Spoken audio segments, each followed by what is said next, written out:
vốn có màu chi, ta hối trốn dương trần. Là lửa hoa trong trái tim của ai, là nỗi nhớ trong lòng ai.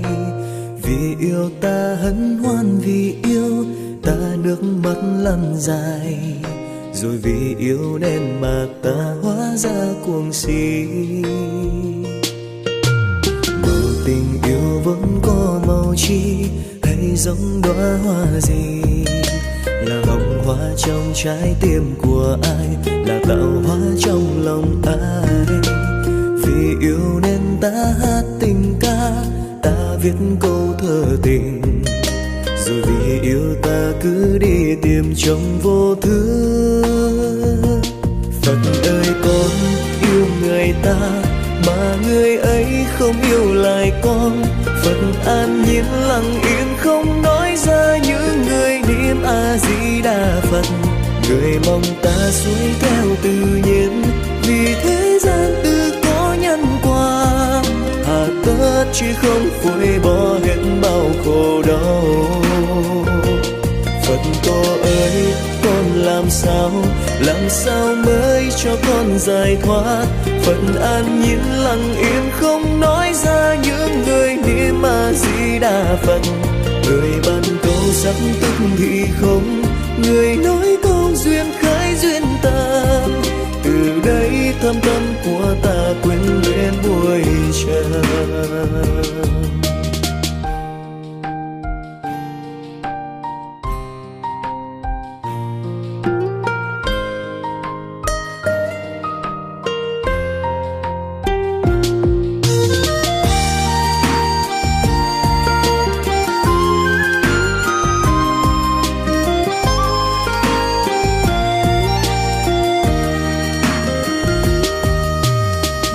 Tình yêu vốn có màu chi, hay giống đóa hoa gì.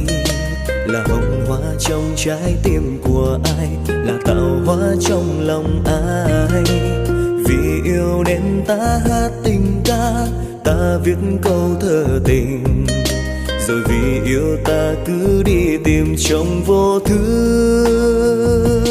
Phật ơi con yêu người ta, mà người ấy không yêu lại con. Phật an nhiên lặng yên không nói ra, những người niệm A Di Đà Phật.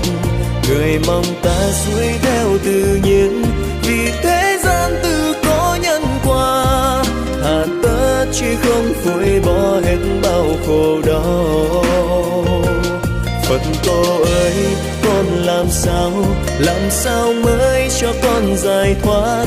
Phật an nhiên lặng yên không nói ra, những người niệm A Di Đà Phật.